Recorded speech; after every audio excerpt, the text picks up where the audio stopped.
ಈಗ ಈ ನಾಮಪದಗಳ ಬಗ್ಗೆ ನೀವೆಲ್ಲ ತಿಳಿದುಕೊಂಡಿದ್ದೀರಿ. ನಿಮ್ಗೆ ಕೆಲವೊಂದು ಕ್ವಶನ್ ಕೇಳಬೇಕು ಅನ್ಕೊಂಡಿದ್ದೀನಿ ನಾನು. ಹಾಗಾದ್ರೆ ನಾಮಪದ ಬಸವರಾಜ ಯಜ್ಞೇಂದ್ರ ಹಿಡಿಯೋ. ನಾಮಪದ ಅಂದ್ರೆ ಏನಪ್ಪ?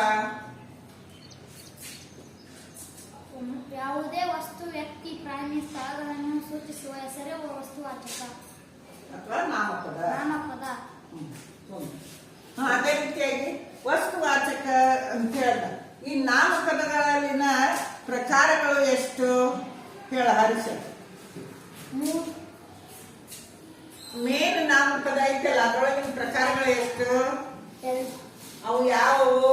ವಸ್ತುವಾಚಕ, ಗುಣವಾಚಕ. Very good. ಹಂಗಂದ್ರ ಈಗ ನಾನು ಇವತ್ತು ವಸ್ತುವಾಚಕಗಳ ಬಗ್ಗೆ ನಾನು ಹೇಳಿದೆ. ಅಂಗಡಿ ಯಜ್ಞೇಂದ್ರ ಅಂಬರೀಷ. ಹಂಗಾರೆ ವಸ್ತುವಾಚಕದಲ್ಲಿ 3 ಪ್ರಕಾರಗಳಿದಾವಿಲ್ಲ, ಅವು ಯಾವುವು? ರೂಢನಾಮ, ಶಾಲೆ, ಮನೆ. ರೂಢನಾಮ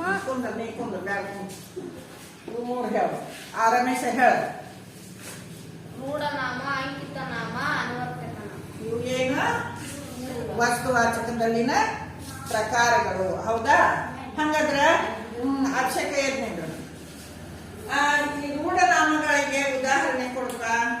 ಶಾಲೆ, ಮನೆ, ಬೆಟ್ಟ, ನಾಯಿ ಮತ್ತ ಇತ್ಯಾದಿಗಳು ಬೇಕಾದಿರ್ಬೋದು. ನಾವು ರೂಢಿಯಿಂದ ಯಾವ್ಯಾವ ಕರಿತೀವಿ ಅವ್ರು ರೂಢನಾಮ. ಹಾಗೇನೆ ಬಸ್ ಕುರ್ತು ಕೊಟ್ಟಿ ಯಜ್ಞೇಂದ್ರ ಪ್ರವೀಣ. ಅಂಕಿತ ನಾಮಕ್ಕ ಉದಾಹರಣೆಗಳನ್ನ ಹೇಳ ನೋಡೋಣ. ಕಾಂಗಶಾಲೆ, ನಂದಿಗಂಟ, ಬಾಬು, ಬಸವ. ಈ ತರ ನಾವು ಪಡ್ತೀವಿ. ಮತ್ತೆ ಯಾವ ಅಂಕಿತ ನಾವು ಬೇಕಾದ ಉದಾಹರಣೆ ಕೊಡ್ಬೋದು. ಯಾರೇ ಹೇಳ್ತೀರಿ ಹೇಳಿ. ನಾವು ಬೇಕಾದ ಊರಿನ ಹೆಸರು ಹೇಳ್ಬೋದು, ಬೇಕಾದ ವ್ಯಕ್ತಿಗಳ ಹೆಸರು ಹೇಳ್ಬೋದು. ಹೇಳ. ನೀ ಹೇಳ.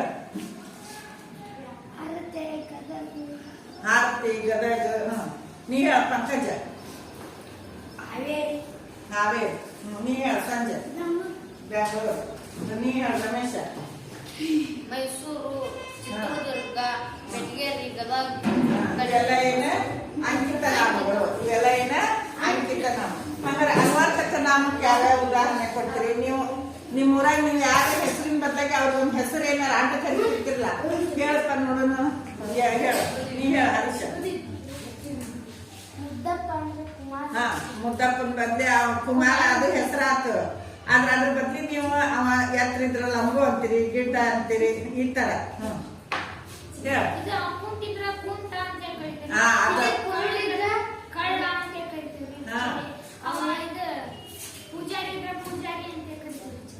ಹೆಸರಿನ ಬದ್ಲಿ ನಾವೇನಂತೀವಿ, ಅದ್ರ ತಕ್ಕಂಗೆ ನಾವೇನು. ಈಗ ನಾವು ಶಿಕ್ಷಕರಲ್ಲಿ